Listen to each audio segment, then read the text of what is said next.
City of Stevens Point Personnel Committee meeting, recorded January 13, 2025. At 6, looks like about 6:12, we'll call the Personnel Committee meeting to order. Manager Fresh, could you call the roll, please? Nebon. Here? Broderick. Here. Lang. Here. Guthrie. Here. Simons. Here. Looks like we're ready to rock. We have a quorum. We have one item on the agenda. As people know, we've been looking at whether or not the city, or which way the city should position itself to go forward into the future, the uncertain future. And tonight we have a presentation from a couple people from the Wisconsin City County Management Association on considerations on hiring a professional city manager. I'll let our senior advisor, Dianne Robertson, go ahead and introduce your colleague, and we'll just start right out. Good evening. I'll introduce my colleague first. This is Linda Kuchenreiter. She's also one of the senior advisors for the Wisconsin City Managers Association and the International Association. And Linda's from the Omero area, and she has 35 years of experience in local government. She has a master's degree in public administration, and she and I are both members of the International and the Wisconsin City Managers Association. I come from the Port Washington area, so I've had quite a ride over here.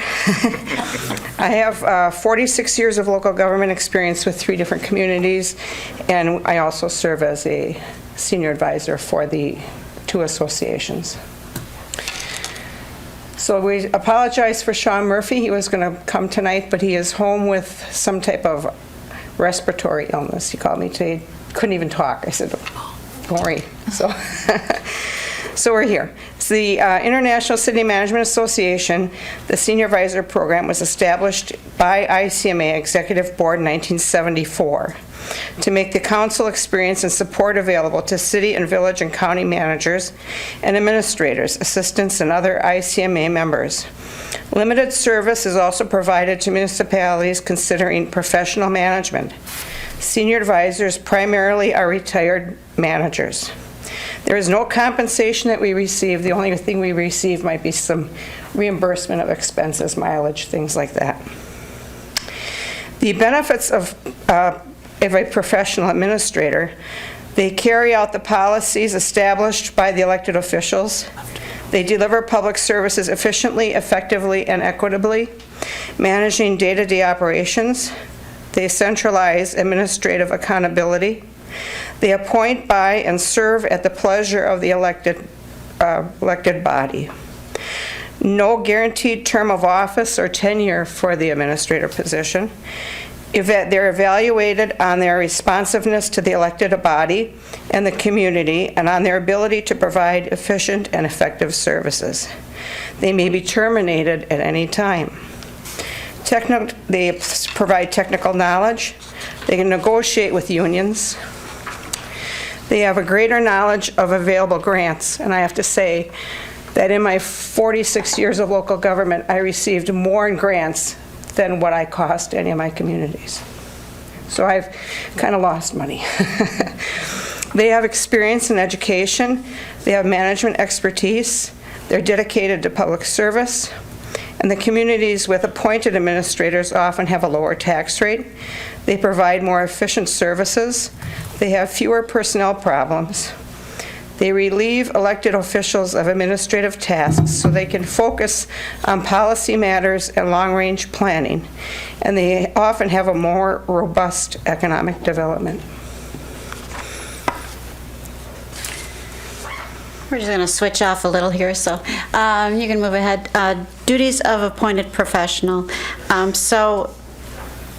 Like I said to her before, Shawn was supposed to be here, and he's really good at ad-lib and all this stuff, so you're going to hear me reading. But feel free at any time to ask questions and interrupt. The duties of the appointed professional: carries out policies, manages city, village services and departments, prepares comprehensive annual budget and capital improvement program, brings the fiscal responsibility, uses modern accounting practices, develops performance measurement systems, applies for and administers grants, recruits, hires, and supervises the workforce, including key department heads. Now, in the case of the position that I had, those department heads were recruited and hired by the administrator, but were approved by the council. So the council still has a role in that. Negotiates labor contracts and consultant agreements, and prepares council village meeting agendas and information packets, develops long-range plans with guidance from elected officials, assists in achievements of common goals and objectives, and facilitates the flow of ideas and information between and among elected officials, employees, and citizens. I think I'll continue on here. The ethical conduct slide is probably one of the more important ones that we'll discuss tonight, even though it's got the shortest amount of words here. But the ICMA members and also WCMA members. So ICMA stands for your International City County, and W, of course, for Wisconsin. We're committed to standards of honesty and integrity that go beyond those required by law. Managers and administrators who are members agree to abide by its code of ethics, and WCMA has adopted the same code. So when we sign up to be a member of this organization, we are signing off on quite the list of ethical requirements, and if we don't follow those requirements, we can be censored, either privately if it's something not so important, but publicly if we do something that would totally go against those ethics. And one of those things I just want to point out is that we are very much nonpartisan. We are not to sign any paperwork that says, hey, this is who we're voting for. We can't go to any political events for any candidates, and that means at any level. That means the city level, that means the county level, that means federal level. We don't sign paperwork saying that we want you on the ballot. We don't talk about politics during meetings.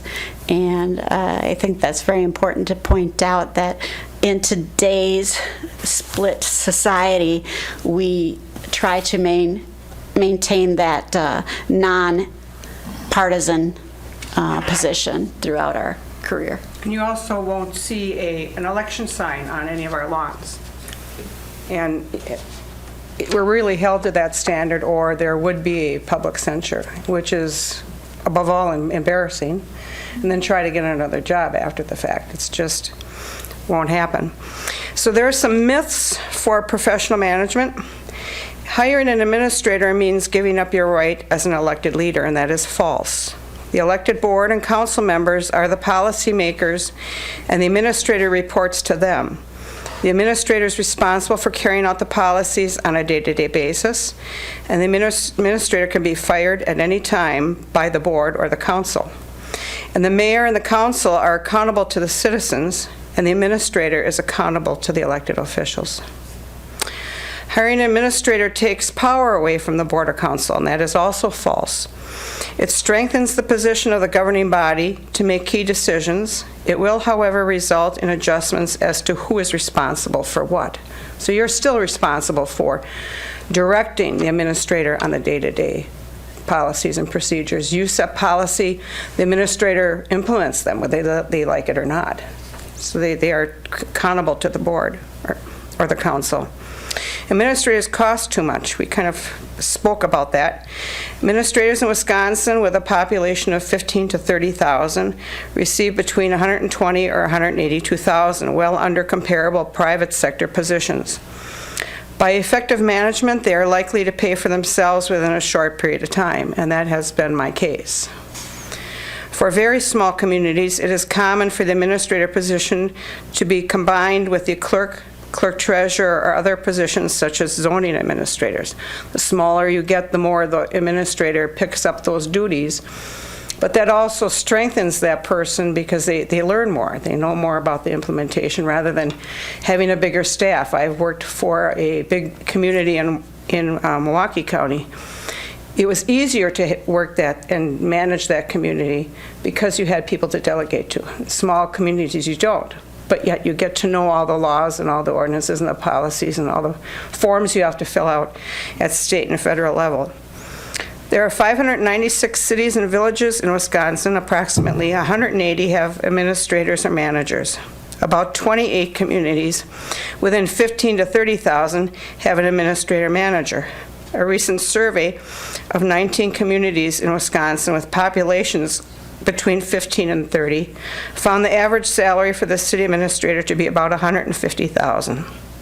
Salaries for these 19 communities range from $91,500 to $182,000. And in the back, you'll find a salary survey that we did that according to population and the name of the community, so you can kind of see where you fall in. Administrators don't stay very long in one community. That's mostly false. The average is about 7 years, and experience of over 15 years is not uncommon. And the ICMA Code of Ethics requires at least a 2-year commitment before you go out and search something else. I served one community for 6 years, one for 19, and one for 21. So I was more of a root that wouldn't go away. Full-time mayors and village presidents are the same as administrators. That is false. Mayors and village presidents are elected for their political leadership, not for their expertise and education in administrating the day-to-day business of a community. Some mayors and presidents may have administrative skills. Other mayors and presidents may not. So you may have a wonderful mayor that knows a lot of what he's doing, and you may get one that doesn't, which would cause yourself a big problem. Want to start the next one? Sure. So we have the duties of the mayor, in your case I believe it's the mayor, and the relationship with the administrator. The mayor is the chief executive officer of the city, and in this role they are responsible for general welfare of the village or city. The responsibilities are mandated by the state statutes and consequently apply to the mayors in municipalities with and without administrators. Various other specific authorities are granted to the mayor throughout the statutes or by local ordinance. The difference is the manner in which they exercise their executive responsibility. So, without an administrator, the mayor exercises responsibility by directly supervising the day-to-day conduct of the city-village activities. Department heads report directly to that mayor and receive their assignments from the mayor unless otherwise specified by local ordinance. So you can write ordinances that say, I'm giving up my duty to do such and such, I'm going to give that to the administrator, and the administrator then passes it down to those others. Duties of the mayor and with an administrator. The mayor exercises executive responsibility indirectly by monitoring the activities of the administrator and the various departments of the city government. The administrator is responsible for the day-to-day operations of the government, including supervision of the department heads. The duties of a mayor in a municipality with an administrator are as follows. Serves as a policy leader for the community, providing policy information and recommendations to the council. Presides over the city council. Votes in the event of a tie. And has the authority to veto ordinances passed by the council. The chief representative of the city in relations with the media. Once again, if they wanted to hand that off to a different employee, that can be in your ordinances.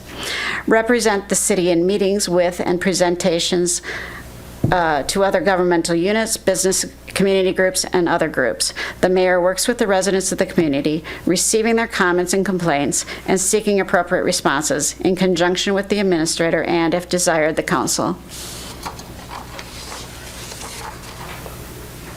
Take over.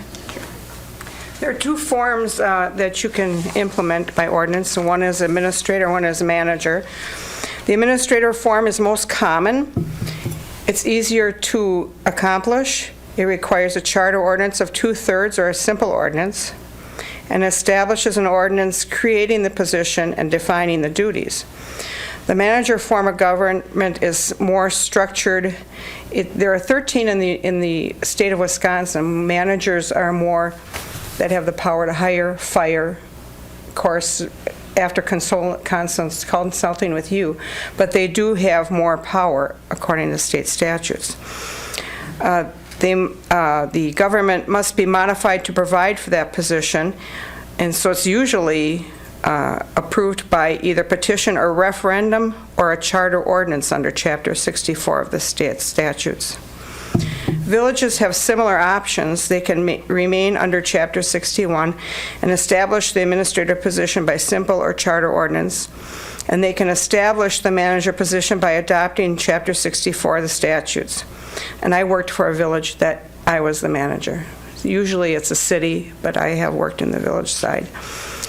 The main difference between villages and cities is that the position of the village president remains essentially the same, no matter whether an administrator or manager position is established. And when you consider your municipality's own demands and needs, beyond the basic education and experience the position requires, you should develop a job description that outlines your expectations and the measurable objectives you want to accomplish. You should also develop a profile, the administrator, who will best serve your community needs. ICMA has a booklet called the Recruitment Guidelines. I have given that to the Alderman Guthrie today. And if you want that by an electronic version, I can send that to you too. Alderperson, we'll need that because that becomes an open record so we can get it to the clerk's office. Happy to. That'd be great. Yeah. Mm-hmm. And the WCMA resources are also available to include sample ordinances. When you begin your search, determine whether you want to conduct your own search or work with an executive firm. Cost may be an issue. Trade-off is the experience in recruiting and screening candidates, and they develop the interview process, including questions and perhaps assessment center exercises. Whether you use a firm or do it yourself, you establish a timeline for the process, which takes about 4 to 6 months. You prepare and place advertisements in publications that will attract the most qualified candidates, such as the ICMA newsletter, the ICMA Job Center, the League of Wisconsin Municipalities newsletter called The Municipality, or WCMA publications. When you make your selection, you review resumes and identify potential candidates based on their experience and your criteria. You select the top candidate and schedule and conduct interviews involving your evaluation panels and the city council. Then you can negotiate a contract with that individual. Upon reaching a decision, you negotiate the terms and conditions of employment with the new manager or administrator and formalize a written agreement. Such sample agreements are available to you. You can establish goals. It is important to develop mutually agreed upon goals and establish an annual review process through which the elected body and the manager can discuss performance. And things to remember that this is a professional position. You are screening the candidates and they are screening you. They're also looking in to find out whether they want to work here. In the interview, you are assessing the suitability of the candidates, and they are also of you. That's about it. So then, then you have a couple of sheets after this that lists some resources. Linda and I are available, and Shawn when he gets better. And I've listed some websites that you can look and find some information that you might want to use.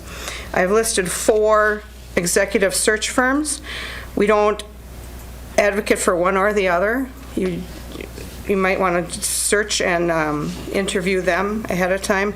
And I believe Baker Tilly is another firm that does do that process. And then there's a list, the final page is of comparable salaries along with population and how many years that they've served that community.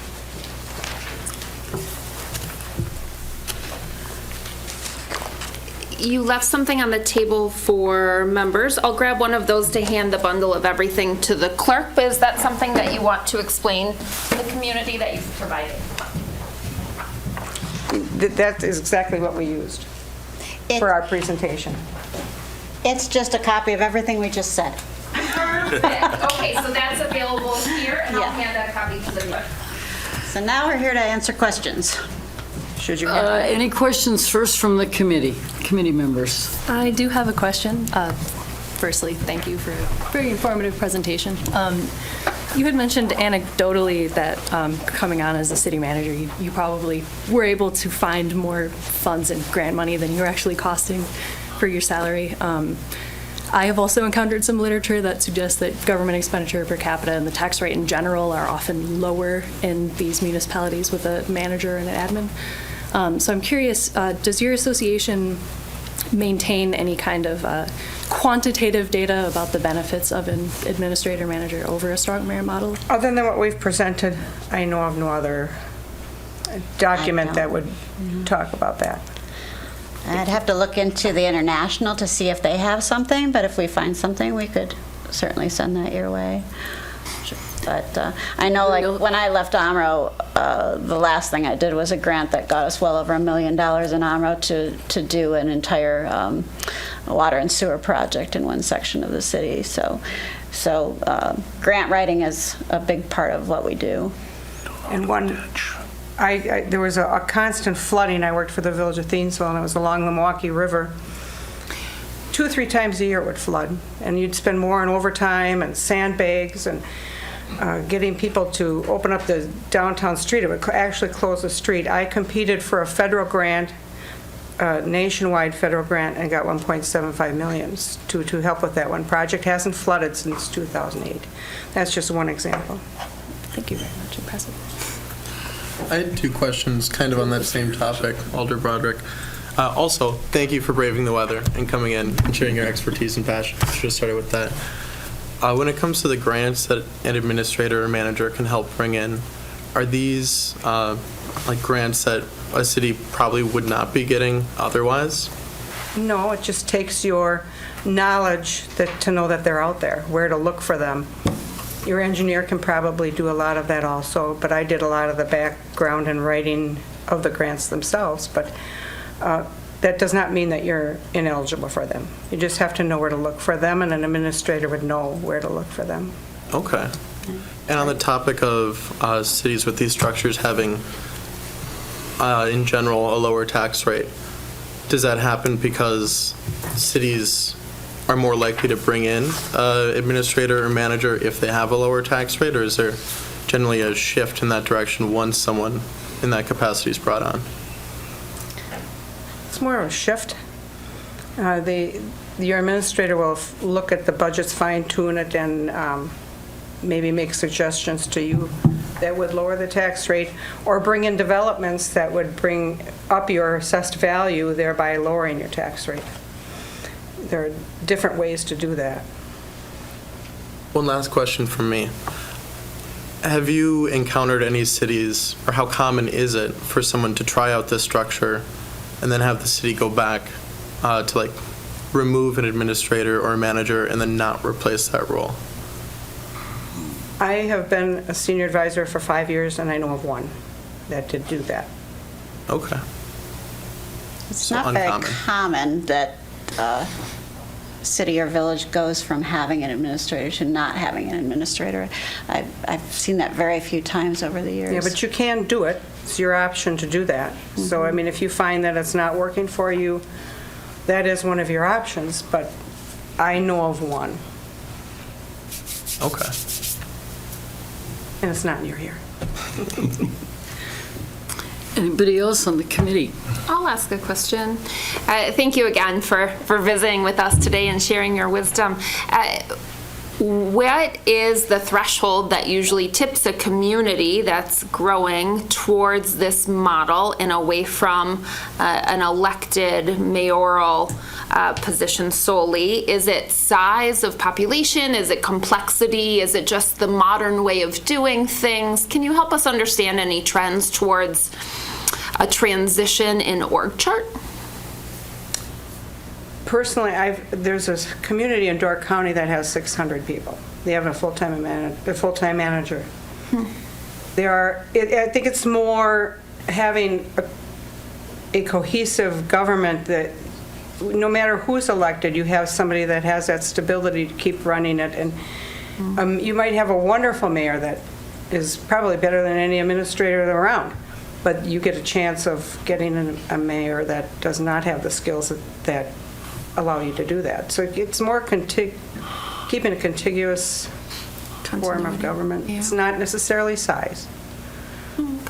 City of Milwaukee does not have an administrator, for example. Yeah, I'm not doing anything weird, but thank you. Questions from the audience? Any of the other alders? I'd like to ask a question, too. Sam, go ahead. So, as we were considering how we're organized here, and this city administrator position, you don't lose the ability to elect something, and like first I'd say thanks for coming. There's so many things in there that I had questions about that were answered by your presentation, especially in your, myths as you went through there. So, when we're looking at this, from what I'm hearing is, the idea is you sometimes have a person that becomes your mayor that doesn't always have all the skills. Let's say there's not a perfect human being, you're just gonna, and so the idea is your administrator is someone who helps them kind of balance out where they may or have some inexperience in administration, or is that the idea? Is or are they more of a full-time grant writer that kind of works across departments? No, they would What be. is the balance, I guess, of that workload in your experience? As far as the mayor versus the administrator, are you speaking? The daily duties of, in your guys' experience, which you've, I always reported I was always in a village, so I always reported to my president, always spent time with them during the day. I did not do something that they didn't know about first. Okay. I was more of a support system for the board and for the village president. Okay. I guess, where have you experienced where that executive leans on you the most, is I guess what I'm asking. When you've gone through this, what are you as an administrator most often being this is how I help our executive? Yeah, we spend a lot of time doing the daily tasks and making sure that everything is running as it's supposed to be, from making sure that the budget is being held to, the people are spending what they're supposed to spend and not overspending, to following through with all the policies. And that's where the mayors and the village presidents come in, is setting up those policies and making sure that what the needs of the people are being brought to the board. And they make all those decisions on a policy level.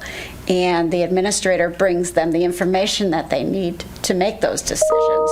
So we're in the background looking up everything that needs to be looked up, and making sure that you have all the information for both sides. Whether it's positive or negative to whatever they're looking at. Here's the positives, here's the negatives. And also making sure personnel is doing what they're supposed to be doing every day, and checking with those department heads. And so, is there more? A lot. You'd be surprised at how much time is taken by personnel. Okay. I've sent someone to jail before. Not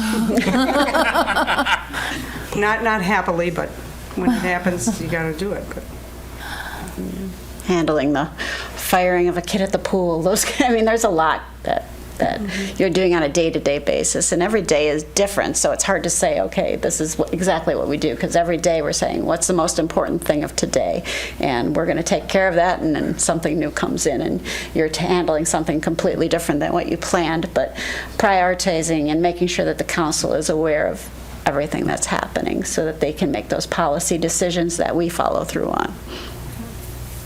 Thank you. I hope I answered what you're asking. Okay. It seems that it might be just adding another layer of supervision. If I understand if you have a great mayor, you want to keep that mayor. If you don't have a very good mayor, you really don't want a lot of interference from someone who's not really prepared. But how do you justify bringing in a manager, an administrator with the mayor, already the CEO, and everybody reports to the mayor anyway? How do you say it's not just another layer of supervision that you're adding into the org chart? My ordinance has always said that the president was CEO, the administrator was CAO, the chief administrative officer. So that it didn't trump the president at all. And we're always making sure that when the mayor has issues with personnel, or they have questions for personnel, they really should be going through the administrator, not directly to all of those. Now, where I worked, we didn't have a full-time mayor. He or she was there on a very part-time basis. So I'm not sure how it would work if you had a full-time of both, where I could see that there might be some Conflict, maybe. conflict, yeah. Thanks. Anybody else on the committee? In the audience? Okay. I saw Chief, okay. So, Madam Chairman, I just want to point out this is listed as presentation only. Oh, we can't. We did get some calls today about what was going on, and I said it's presentation only. So there were people that wanted to show up but aren't here. Oh, If you want to so have a discussion on it, you should have a discussion item. I thought that's what we had. Okay, so basically we It was can't. asked for a presentation, Oh, and that's why it said presentation only on the agenda. okay. Well, I guess then we won't have any more questions. I'm sorry about that. It's okay, the attorney didn't have an issue with it, I don't have an issue with it. I just thought since we started getting into public comment, I thought it was important to at least let you know Okay. that I had 2 contacts about it today, and I said, it's just presentation, so there was nothing going on. Well, We bring it back for discussion next month? Sure. Okay. without the folks having to come here and travel. And I thank you for coming. Absolutely. They could get on maybe Zoom if they had questions for them directly, Specifically, okay. Sure. Could work that out, I guess. if that works. Okay. Sure. Well, I'm sorry about that, folks. Well, I guess we're done then. And I'm sorry, too, if there was some confusion, because the email we got was a presentation only. Thank you both. We're just kind of looking into how to keep the city moving forward into the future, and this is one of the options. So we really appreciate the information that you brought here for us. Good luck with your decision. Thank It's you. an important one. Yeah. Thank you very much. Madam Chairman, just so everybody knows, while the discussion was going on, I emailed the clerk the copy of the PowerPoint and myself. Okay. So that would be available as Great. public record for anybody Great. that wants it, that Great. Thank hear you. about it somewhere else. Would it be appropriate if someone looking at this later had a question, to email these individuals, or would that Are not you be talking member of the probably- public? Yeah, Absolutely. okay. So if anybody they're that might have a citizens like question. anybody else. Look at that. I'll make sure the clerk gets these. You need your flash drive, Diane. Oh, yeah. You see, there's a paper. Okay. Thank you, Dan. Well, with that, I Very guess good. we are adjourned at 6:45.